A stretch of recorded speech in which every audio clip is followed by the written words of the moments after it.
ট্যাংরাকাণ্ডে আজ হাসপাতাল থেকে ছাড়া পাচ্ছেন বড় ভাই প্রণয় দে এবং তার নাবালক ছেলে।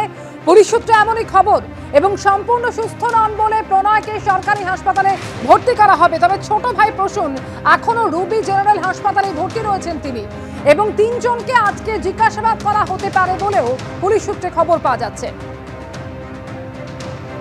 সরাসরি কথা বলবো, সুকান্ত মুখোপাধ্যায় রয়েছেন আমাদের সঙ্গে। সুকান্ত, আজকে হাসপাতাল থেকে ছাড়া হবে প্রণয় দে এবং তার ছেলেকে, যদিও প্রণয় দেকে সরকারি হাসপাতালে ভর্তি করা হবে এবং তিনজনকে জিজ্ঞাসাবাদও করা হতে পারে। পুলিশ সূত্রে ঠিক কি জানা যাচ্ছে, কিভাবে তারা তদন্ত এগিয়ে নিয়ে যেতে চাইছেন?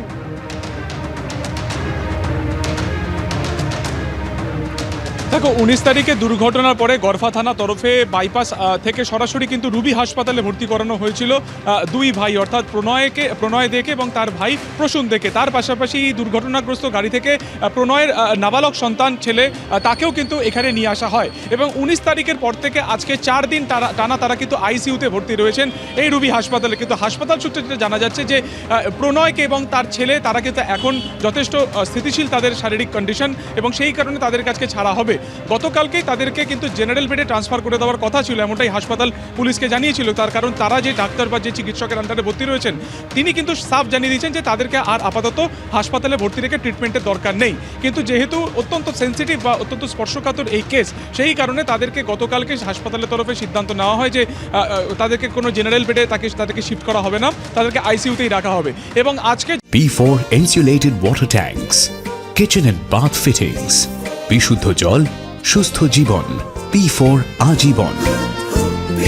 যেটা আমরা হাসপাতাল সূত্রে জানতে পারছি যে প্রণয় দে অর্থাৎ বড় ভাই এবং তার যে নাবালক ছেলে রয়েছে এই দুজনকে আজকে ছাড়া হবে 12টার কিছু পরে এবং এই মর্মে তারা ট্যাংরা থানাকে এবং কলকাতা পুলিশকে ইনফর্ম করে দিয়েছে এবং আজকে দেখার যে কলকাতা পুলিশ এখানে কখন আসে এবং এই দুজনকে নিয়ে তারা এখান থেকে কখন বের হন। পুলিশ সূত্রে যেটা জানা যাচ্ছে যে পুলিশের তরফে তারা হাসপাতাল কর্তৃপক্ষের সাথে কথা বলেছেন, তার কি শারীরিক কন্ডিশন রয়েছে সেটা তারা বোঝার চেষ্টা করছেন যে এই মতো অবস্থাতে দাঁড়িয়ে প্রণয় দেকে তারা কোথায় রাখবেন, অর্থাৎ সরকারি হাসপাতালেই রাখবেন নাকি সেক্ষেত্রে দাঁড়িয়ে যেহেতু ইতিমধ্যে এই গোটা ঘটনাতে দুই গৃহবধূ যারা মারা গিয়েছেন তাদের মধ্যে একজনের বাবার তরফে বা পরিবারের তরফে খুনের মামলা রুজু করা হয়েছে ট্যাংরা থানাতে, তাই জিজ্ঞাসাবাদ করা হবে প্রণয় দেকে। ফলত এখন এটা নিয়ে একটা ধোঁয়াশা রয়েছে যে প্রণয় দেকে পুলিশ কোথায় নিয়ে যাবে, অর্থাৎ এনআরএস হাসপাতাল বা কোনো সরকারি হাসপাতাল তাকে রেখে ট্রিটমেন্ট করা হবে আরও পরিস্থিতি যাতে বা তার শারীরিক কন্ডিশন আরও স্থিতিশীল হয় তার অপেক্ষা তারা করবেন, নাকি তাকে আজকেই অন্য কোনোভাবে তাকে নিয়ে সিদ্ধান্ত নেওয়া হবে।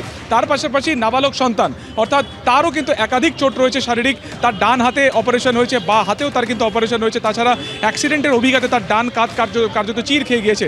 তবে এখন হাঁটাচলা করতে তার কোনো সমস্যা নেই। এক্ষেত্রে দাঁড়িয়ে তাকে কোনো সরকারি হোমে রাখবে নাকি তাকে তার পরিবারের কাছে ফিরিয়ে দেওয়া হবে সেটা নিয়েও কিন্তু ধোঁয়াশা রয়েছে। রুবি হাসপাতাল আমরা এই মুহূর্তে রয়েছি, তোমাকে দেখাবো যে 19 তারিখ থেকে এখানেই কিন্তু ভর্তি হন। ঘটনার পরেই তিনজনকে এমার্জেন্সি বিভাগে তাদেরকে নিয়ে যাওয়া হয় এবং সেখানেই তাদেরকে জিজ্ঞাসাবাদ করে ট্যাংরার যে ঠিকানা তারা পান সেখানে গিয়েই আমরা দেখলাম যে এই গোটা ঘটনা কার্যত 360 ডিগ্রি অ্যাঙ্গেল ঘুরে যায়, যেখানে পরিবারের 3 জন মহিলার দেহ সেখানে পাওয়া যায় এবং তারপরে কিন্তু যত রহস্যের কার্যত জট পাকতে শুরু করে। ইতিমধ্যে ময়নাতদন্তের রিপোর্টে এটা কিন্তু সাফ হয়ে গিয়েছে যে খুন করা হয়েছে পরিবারের 3 জন মহিলাকে, একজন নাবালিকা যার মধ্যে রয়েছে।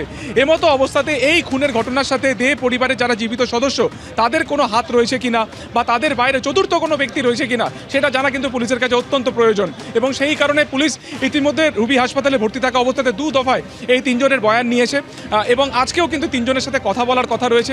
হাসপাতাল সূত্রে খবর যে 2 জনকে ছাড়া হলেও প্রণয়দের ভাই প্রসূন থেকে এখনও আইসিইউতেই রাখা হবে, তার এখনও ট্রিটমেন্টের দরকার রয়েছে, তার পরিস্থিতি কিন্তু এখনও স্বাভাবিক নয়। ফলত অত্যন্ত গুরুত্বপূর্ণ যে এই ঘটনার যে একমাত্র জীবিত সদস্য বা 6 জন পরিবারের 3 জন সদস্য তারা জীবিত রয়েছেন, তাদের মধ্যে 2 জনকে আজকে হাসপাতালে ছাড়া হবে এবং তাদেরকে এই হাসপাতাল থেকে ছাড়ার পরে পুলিশ তাদেরকে নিয়ে কী পদক্ষেপ নেয় তার দিকে কিন্তু অবশ্যই নজর থাকবে। ধন্যবাদ সুকান্ত তোমাকে।